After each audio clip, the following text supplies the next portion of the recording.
Hi, this is John Hollis. I'm with the Institute of Music, Art, Peace, and Healing, the IMAPH. We have YILO with us and our guest artist feature of the month with Ruby with us here today. Thank you very much. Thanks for having me. We have some of Ruby's paintings all around us here. But we wanted to know a little about when you first started painting. Yeah, that was back in 2012, during and right after, around the time of a college elective art class, just an intro painting class. Started doing it for fun on the side, and very slowly got into it, gradually more and more over time. I would have thought you started when you were 5 when I saw your paintings because they're so advanced in consciousness and quality. But you started in college. That's amazing. Painting, yes. Sketching I have done since I was quite young, able to hold a pencil, basically. So you've been sketching for a long time before painting. Were you sketching as a child? Were you? Mm-hmm. Okay, so that to you, does that felt like the natural outlet of expression? Yeah, I would say so. Awesome. I've noticed that different people, they have different tendencies to lean towards. When I was a kid, I oftentimes did sketch, but I never felt confident in my ability to, so I think that's where I gravitated towards music. So what was it about sketching that really kept you hooked and that brought you into that kind of form? I don't know, it felt very natural and fun. I kept it cartoony for a long time, mostly. I found in playing my instrument, it accidentally regulated my chemistry. I wouldn't have known it at the time, but I wondered, a lot of the people I work with in art therapy, doing it is self-regulating. Did you find that, or to chemistry, or to help with? I wasn't really thinking about it back then, but I wasn't. But I'm sure it was. Just looking back on it, though. Yeah, and now for sure, I can feel that. Yeah, it's a true expression of self when we're creative. One of the things I found amazing about your painting was that you paint from the inside out, and someone can copy music, or paintings are copied, but you paint from the inside out. How did that evolve? You see the image first. So since I started, basically when I started meditating and reading about mindfulness, almost 6 years ago now, that really changed things, in all areas of my life. And the more I have practiced and continued that, more of the images that I get, my ideas for the painting, that come into my head straight from what I call source or spirit, is how they come to be. And I just find them so inspiring and healing for at least myself, and that's why I want to share them with others too. Absolutely. Your pictures are enlightening for the observer. I think it really awakens things. And I put that into a song that we'll be putting out to support Ruby's really cool art, that it's transcendental concepts, and the paintings really kind of. So I heard you say that meditation is kind of your doorway into your creative self, and that helps you visualize and find more direction in what you're wanting to create. Oftentimes, if I maybe haven't been in such an aligned space, I oftentimes go into a creation not knowing what's going to happen, and I'm more so capturing the energy of what is around me or what I'm currently feeling, and just kind of going with it and trying to alchemize it as I go. Do you ever find yourself doing stuff like that? So that, not as much. I feel like I mean, once with the one painting back here, the Wandering Mind. Wow. Yeah, that That's was cool. the one that I just stared at the canvas for a while. You'd normally And- have like an image come to you and you paint from that. Right. Does And- it start with all the details or just a piece of it? Or Basically all the details. Okay. Like I may add some to it, like over time of like things that come in as I'm working on it too sometimes. But I do find that the visions that I have like end up aligning in the time frame of perfect. like when they're done. It's like that thing associated with the vision is like happening in my life. Wow. Which- So That's it really cool. brings it into life. That's awesome. That's really great. So the way that I think that we met, and then also like by extension all three of us met, was through painting at a live music show. And as musicians ourselves, and in our music scene, it is very common for there to be painters at the shows. And so something that kind of through my own journey of coming into self is what I've been realizing is how in a musical setting at a concert, it's not just it's more of a collaborative experience rather than just a performance or one person giving energy, everyone else receiving it. I mean, it can be that, but that oftentimes in the community that I see, I'm noticing that it's a collaboration between the crowd's dancing energy, the energy that they're creating, and also it's a collaboration between the painters that are in the space. So how do you feel, and how would you describe the relationship between live painting and live music? And how do you feel that those energies interact with each other? Yeah, for sure. How do I describe that? It's a big one. Like, And there's not one way to describe it. It's there's definitely like a a phenomenon. that's hard synergy to- between yeah. the two, for sure. Is it hard when you're at like the music's great? I know you love electronic music. Yeah. And you're painting and you want to go dance, but you gotta paint. I am like channeling the energy into the painting. Right. Or we're trying to Sure, remind myself sure, to from, do from that. the music. And as a Yeah. musician, I've actually noticed too that it's both ways, right? So the music can be channeled into the painting, but then the creation of the painting off-puts its own creative energy that the musician can pick up on. So that's at least my perspective of it. But it's also not a two-way channel because the crowd is there, the vendors are there, there's lots of creators in the space. It's not just a one and back thing. But yeah, very well put. Let's talk about this one for a moment. That's another amazing one. And also, I noticed that you name all your paintings. This one is Space to Breathe. Tell us about how you started naming paintings and a little bit about this really amazing one. This one is part of a set where there's one to the left of it and another one to the left of that. So through the portal doors, it was... Matches with that one back there is one of them? Yes, Yeah. yes. Okay. One of the deeper meditations I did, I mean, it was a guided visualization. So it's like thinking of your like ultimate calm and peaceful place. And stepping through another door to go even deeper. This one, so it's like you grab the hand of the inviting little alien dude and go up into space and just float around for a bit.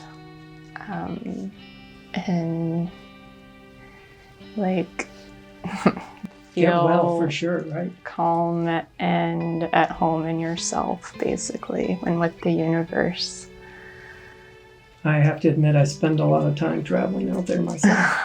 Yeah, it's always a good time. And this being is so inviting and peaceful and caring looking. So how did this image come into your mind? Do you remember? It was all the same session of meditation, Okay. and I mean, the person, it was guided, so somebody was like speaking and kind of giving ideas or examples of what you might be thinking about. That's just what came to mind. So it's at night, and the other one on the other side is daytime, like bright sunflowers, which I called Chakra Garden. Yeah, and I just thought it was really cool to put them all together. And Yeah. Amazing. So, and the idea to name them, did that come from the meditation too? that came later. Hmm. And I was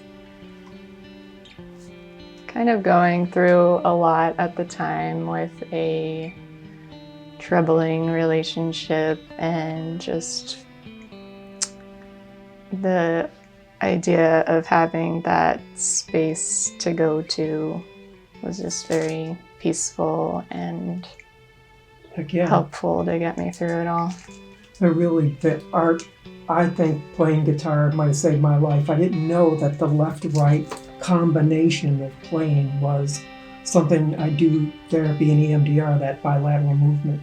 And in meditation, you're talking about we make alpha waves and theta waves. And in theta, that's where we get images. So incredibly, the images of her art come from within her mind, not just looking at a picture.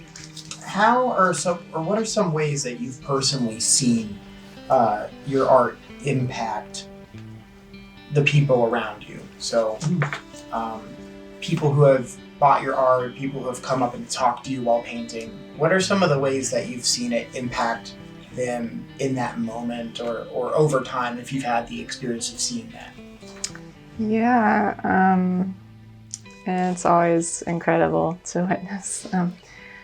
Well, like John, for instance, like mentions how it opens his heart chakra and third eye in a sort of expansive way. Yeah. And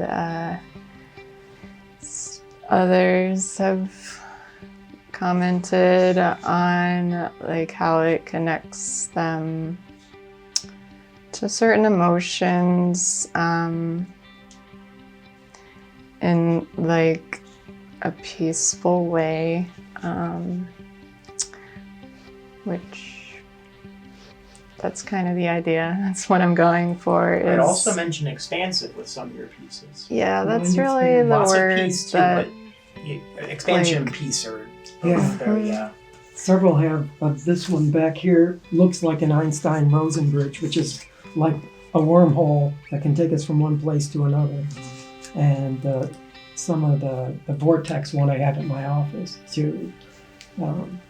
That's really amazing. And those images, like with the symmetry, come in a meditative state. Mm-hmm. Wow. I have a kind of a flip side to that question. How has the medium of painting impacted you? So what are some other paintings that you've seen that deeply impacted you, or other artists that have really impacted you? There's several that I like, other artists I've follow what they're doing that have really inspired me to go like more into the visionary art side of things over time. More abstract stuff? No? Not necessarily. Like my style's changed from landscapes to surrealism to now visionary, combining nature and spirit. And it's kind of hard to think of the names exactly. That's okay. Especially at the since moment. it comes from within you, that maybe outer stuff is less an influence than some. Well, there's definitely influence because like everything you see influences what is created over time. So there's like John Speaker as one. So at the Institute of Music, we've often worked with people that have been through some adversity, PTSD or different things. In your case, there's some medical adversity that you went through. And I was wondering, did that play a role in the creation of your art self? I think it contributed to me like sticking with it in some way, knowing it was healing. It was a way to regulate my nervous system, basically, which I realized was the main cause of the health issue. Yeah. And I mean, I became very almost obsessed about like incorporating stress relieving habits in my life to be able to overcome something that I found, I mean, it wasn't officially diagnosed, but could have been a chronic thing that I could have had for life if I didn't change my habits. And so very grateful that is gone at this point. So and it shows in your art, which is just tremendous. I set the intention that it won't come back as well. Indeed. Yeah. And I hope that for others to like spread that message of how like it's not really talked about much in society overall, how stress is related to so many health issues. Absolutely. And healthy stress management too. Sustainable stress management. Yeah. Which we're quick to find unsustainable stress management in this society. Which can come from doodling, drawing, painting, music. And so we found the arts can help us adapt to the complexities we're living through physically, emotionally, mentally, and spiritually. Ruby, can a painting change the world? In some way, absolutely. I believe like any action creates a ripple effect from one who witnesses it, interprets it to another person in one way or another, yes. Nice, yes, they can. Images control our feeling side of our brain. So this painting here, what do you call this one? Morning Lotus. Tell us about it. Yeah, it's inspired by a sunrise I saw when I was commuting to a job working at a state park painting boundary lines in Ohio at a time when I was going to forestry school, and which was like a big career shift for me, which I've had a few from hospitality management starting out to then getting really outdoorsy when I was working front desks at national parks to then just decided I want to be in the woods and help the earth basically in a conservation mindset, and that was a really good time spending the time in nature and very fulfilling. From that area? Yes. Well, no, just kidding. No, okay. That was just created in my mind. The lotus symbolizes that time in my life when I felt like I was kind of blooming, as cheesy as that may be, like into this new career and life path. It was a sunrise over a lake, and that was really the only similar thing that is happening here in the painting. But I don't know, this image came to me around that time. And I love your use of colors. That's just so good to look at. It's good for the mind to meditate on. Thanks. Yeah. Okay. Well, thank you very much for joining us today, Ruby. Thanks so much. And what's your .com? Art by rubystathers.com. Okay. Check it out. Thank you. Inspiration, soaring through the air. Dedication and mastery of your craft. Light ray shining, you shall rise on wings of light, and you shall fly.